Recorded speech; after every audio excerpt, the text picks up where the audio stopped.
हाय दोस्त, मैं रंकित बिजाड और रंकित बिजाड स्टडी हब में स्वागत करता हूं। हम लोगों ने पिछले प्रैक्टिस सेट में देखा है 1 से 4 तक से हमने हड़प्पा सभ्यता और सिंधु सभ्यता के बारे में प्रैक्टिस सेट किया था, जो कि हमारे पिछले क्लास में ख़त्म हो चुके हैं। अब हम लोग दैविक संस्कृति के बारे में पढ़ेंगे, जो कि हमारे 1500 ईसा पूर्व से लेकर 600 ईसा पूर्व तक है। तो उसका आज पहला प्रैक्टिस सेट लेकर आए हैं। तो ज़्यादा देर ना करते हुए हम लोग अपने प्रैक्टिस सेट की तरफ चलते हैं। दोस्तों, ये रहा पहला क्वेश्चन ये है, पूर्व वैदिक या ऋग्वैदिक संस्कृत का किसे माना जाता है। यानी पूर्व वैदिक या संस्कृतिक वैदिक काल किसे माना जाता है। तो ये हमारे 1500 ईसा पूर्व से लेके 1000 ईसा पूर्व तक है। इसका व्याख्या पढ़ लेते हैं। इसका व्याख्या है, वैदिक काल का विभाजन 2 भागों में हुआ है, ऋग्वैदिक काल और उत्तर वैदिक काल। जो कि ऋग्वैदिक काल हमारा 1500 ईसा पूर्व से लेके 1000 ईसा पूर्व तक है, और वहीं उत्तर वैदिक काल जो कि हमारा 1000 ईसा पूर्व से लेके 600 ईसा पूर्व तक है। नेक्स्ट क्वेश्चन हमारा ये है, उत्तर वैदिक काल यानी उत्तर वैदिक संस्कृत का काल किसे माना जाता है। तो वो हमारे 1000 ईसा पूर्व से लेके 600 ईसा पूर्व तक है। इसके व्याख्या है कि उत्तर वैदिक काल यानी कि वैदिक काल का विभाजन 2 भागों में किया गया था। वहीं सेम रिपीटेशन है जो क्वेश्चन का था। तो नेक्स्ट क्वेश्चन करते हैं हम लोग। आर्य शब्द का शाब्दिक अर्थ क्या है। यानी आर्य शब्द का शाब्दिक अर्थ क्या था। क्या वो वीर या योद्धा थे, श्रेष्ठ कुलीन थे, यज्ञकर्ता या पुरोहित थे, या विद्वान थे। ये श्रेष्ठ और कुलीन थे। इसका व्याख्या पढ़ लेते हैं। आर्य शब्द का शाब्दिक अर्थ यानी श्रेष्ठ या कुलीन था। आर्य शब्द का और यानी धातु से बना हुआ है, जिनका अर्थ होता है जो कि संस्कृत द्वारा श्रेष्ठता स्थापित कर लिया गया है। मैक्स मूलर ने आर्यों का भारत आना यानी मध्य एशिया में माना गया है। आर्य द्वारा निर्मित सभ्यता यानी वैदिक सभ्यता कहलाई गई है। आर्यों की भाषा संस्कृत थी तथा आर्यों का समाज पितृ प्रधान था। नेक्स्ट क्वेश्चन, ये आपका क्वेश्चन, प्रारंभिक आर्यों के बारे में निम्नलिखित कथनों में से कौन सा कथन सत्य है।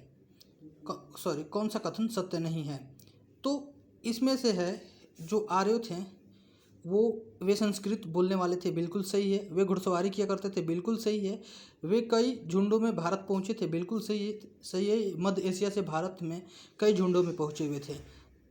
ये इनमें से इसका ये आंसर होगा कि वे मुख्य नगरों से निवास करते थे। बिल्कुल ये गलत है, वो मुख्य नगरों से निवास नहीं करते थे। व्याख्या पढ़ ले इसका। आर्य द्वारा विकसित सभ्यता ग्रामीण सभ्यता थी। आर्य की भाषा संस्कृत थी तथा आर्य के प्रशासनिक इकाई आरोही क्रम से इन 5 भागों में बटा गया है। यानी कुलग्राम, विष, जन, राष्ट्र एवं ग्राम के मुखिया। ग्रामीणी विष का प्रधान होता था तथा विषपति एवं जन के शासक राजन कहलाते थे। नेक्स्ट क्वेश्चन, इनमें से किस फसल का ज्ञान वैदिक काल के लोगों को नहीं था। तो जौ का उनको ज्ञान था, गेहूं का भी ज्ञान था, चावल का भी ज्ञान था, परंतु तंबाकू का उन्हें ज्ञान नहीं था। व्याख्या पढ़ लेते हैं। परवर्ती वैदिक साहित्य में अनाजों जैसे गोमूद यानी गेहूं, ब्रीहणी यानी चावल आदि जैसे की चर्चा की गई है, परंतु इसमें तंबाकू की चर्चा नहीं की गई है। नेक्स्ट क्वेश्चन, उत्तर वैदिक काल के वेद विरोधी और ब्राह्मण विरोधी धार्मिक अध्यापकों को किस नाम से जाना जाता था। तो जो हमारे उत्तर वैदिक काल में जो ब्राह्मण थे, जो कि इनकी काल थी 1500 ईसा पूर्व से लेकर 1000 ईसा पूर्व तक, तो इनके जो अध्यापक थे उनको हम श्रमण के नाम से जानते थे। व्याख्या है, उत्तर वैदिक काल के वेद विरोधी और ब्राह्मण विरोधी धार्मिक अध्यापकों को ब्राह्मण नाम से भी जाना जाता था। नेक्स्ट क्वेश्चन, वैदिक गणित का महत्वपूर्ण अंग क्या है। तो वैदिक गणित का महत्वपूर्ण अंग शुल्ब सूत्र था। वैदिक गणित का महत्वपूर्ण अंग क्या था। तो शुल्ब सूत्र था। व्याख्या पढ़ लेते हैं। शुल्ब सूत्र या शुल्ब सूत्र संस्कृत के सूत्र ग्रंथ है, जो कि स्रोत कर्म से संबंधित है। अपने नाम के अनुसार शुल्ब सूत्रों में यज्ञ, देवियों को नापन, उनके लिए स्थान का चुनाव तथा उसके निर्माण आदि विषयों का विस्तृत वर्णन है। ये भारतीय ज्यामिति के प्राचीनतम ग्रंथ है। नेक्स्ट क्वेश्चन, किस वेद में प्राचीन वैदिक युग की संस्कृति के बारे में सूचना दी गई है? तो वो हमारे ऋग्वेद हैं। व्याख्या पढ़ लेते हैं। ऋग्वेद के इतिहासकार हिंदू यूरोपीय भाषा यानी व्यापारी की अभी तक उपलब्धि पहली रचनाओं में ही माने जाते हैं। यह एक संसार के उन सर्वप्रथम ग्रंथों में से एक है जिनकी रूप में से मान्यता आज तक समाज में बनी हुई है। यह एक प्रमुख हिंदू धर्म ग्रंथ है। नेक्स्ट क्वेश्चन, निम्नलिखित में से उत्तर वैदिक काल में लिखे गए ग्रंथों का क्रम कौन सा है? तो उत्तर वैदिक काल में सबसे पहले हमारा वेद आया था, उसके बाद ब्राह्मण आए थे, उसके बाद अरण्य आए थे, उसके बाद उपनिषद आए थे। तो ये हमारे ऑप्शन नंबर 1 में दिख रहे हैं, जो कि बिल्कुल सही है। व्याख्या पढ़ लेते हैं।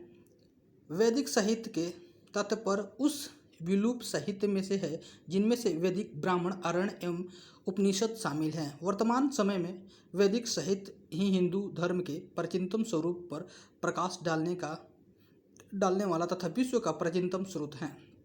रचना के अनुसार प्रत्येक शाखा की वैदिक शब्द यानी राशि के 4 भाग हैं। वेद के मुख्य मंत्र भाग को ही संहिता कहते हैं। संहिता के अलावा अनेक में टीका अथवा भविष्य में 3 स्तर होते हैं। कुल मिलाकर ये हैं।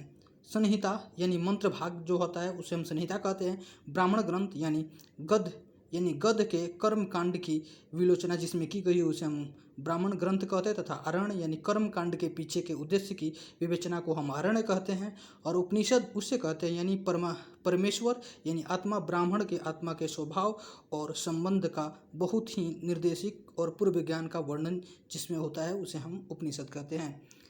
नेक्स्ट क्वेश्चन हमारा ये है, वेद की संख्या कितनी है? तो वेद की संख्या हमारे 4 हैं। नेक्स्ट क्वेश्चन, कौन से 3 वेद संयुक्त रूप से त्रयी या देवत्रयी कहलाते हैं?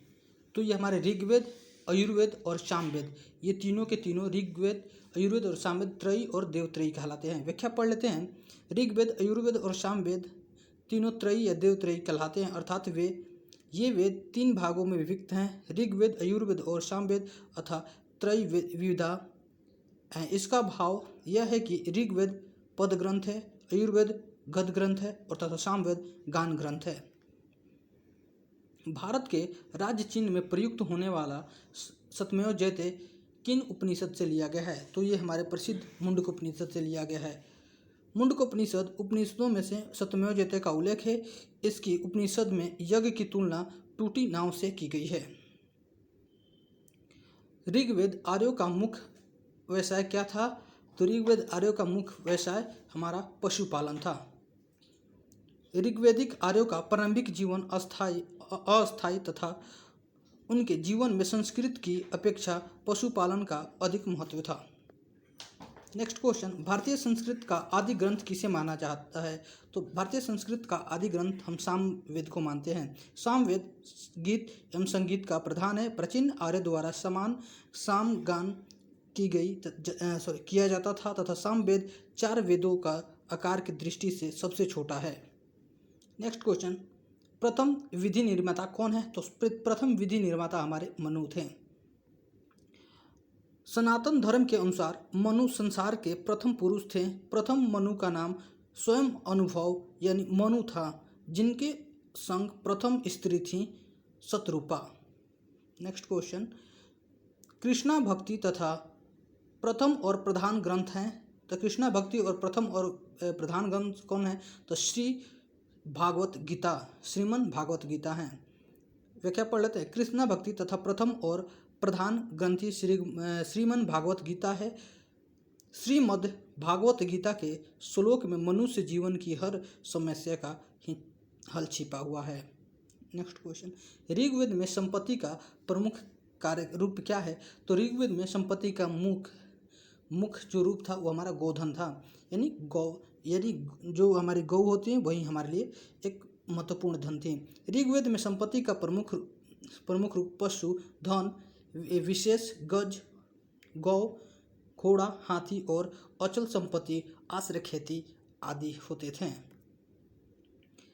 नेक्स्ट क्वेश्चन, ऋग्वेद के किस मंडल में शूद्र यानी क्षुद्र आदि का उल्लेख पहली बार मिलता है तो हमारे 10वें मंडल में मिलते हैं। व्याख्या पढ़ लेते हैं। ऋग्वेद के 10वें मंडल में वर्णित पुरुष स्तुक में 4 वर्णों की उत्पत्ति का वर्णन मिलता है, जिनमें से कहा गया है कि ब्राह्मण यानी विराट पुरुष के मुख से तथा क्षत्रिय उसकी भुजा से, वैश्य उसकी जांघ से तथा क्षुद्र उसकी पैरों से उत्पन्न होती थी। अन्य महत्वपूर्ण तथ्य ये हैं कि नियोग प्रथा के उत्पन्न संतान जैसे क्षेत्रज कहलाते हैं। जो कन्याएं जीवन भर कुंवारी रहती हैं उन्हें अमाजू कहा जाता है। नेक्स्ट क्वेश्चन, पुराणों की संख्या कितनी है? तो ये हमारे पुराणों की संख्या 8 है। पढ़ लेते हैं कौन कौन से पुराण हैं। पुराण हिंदू के धर्म संबंधी अखान्य ग्रंथ हैं, जिनमें से संसार, ऋषियों, राजाओं के वृत्तन आदि हैं। ये वैदिक काल के बहुत समय बाद ये ग्रंथ हैं जो संस्कृत यानी स्मृति भाग में आते हैं। पुराणे की संख्या 18 है, जो कि कौन कौन से पुराण हैं? ब्रह्म पुराण, पद्म पुराण, विष्णु पुराण जो उत्तर भाग में विष्णु धर्मोत्तर के मान्य है। वायु पुराण जो कि विभिन्न मत से शिव पुराण की मान्य है। भागवत पुराण यानी विभिन्न मत से देवी भागवत पुराण है। नारद पुराण, मार्कंडेय पुराण, अग्नि पुराण, भविष्य पुराण, ब्रह्मोत्वत्य पुराण, लिंग पुराण, अवाराण पुराण तथा स्कंद पुराण, वामन पुराण, कुर्म पुराण, मत्स्य पुराण और गरुड़ पुराण और ब्राह्मण पुराण, ये हमारे 18 पुराण थे। नेक्स्ट क्वेश्चन, वैदिक धर्म का मुख्य लक्षण इनमें से किसकी उपासना है? तो वैदिक धर्म की मुख्य लक्षण इसमें से किसकी उपासना है? तो हम पढ़े थे कि हड़प्पा सभ्यता में किसका मुख्य लक्षण उपासना का था? तो हमारे पशुपति थे, और यहाँ पे प्रकृति जो है ये हमारे मुख्य लक्षण वैदिक धर्म के हैं। वैदिक धर्म का मुख्य लक्षण प्रकृति की उपासना तथा आर्यों ने प्रकृति की रहस्यमय शक्तियों से प्रभावित होकर उन्हें दिव्य स्वरूप प्रदान की तथा इन शक्तियों की देवताओं के रूप में स्तुति प्रदान की। कहीं कहीं देवता का नाम वही है जो उस प्राकृतिक क्रिया का है जिसका कि वह देवता प्रतिनिधित्व करता है। जैसे में हम मान लेते हैं, जैसे इंद्र यानी कि हम मानते हैं कि वर्षा के देवता हैं। चलिए, आज हमारा ये दैविक संस्कृत काल का पहला सेट संपन्न हुआ, और इसे देखिए और इसको लाइक और सब्सक्राइब और बेल आइकन को दबाना ना भूलें। धन्यवाद।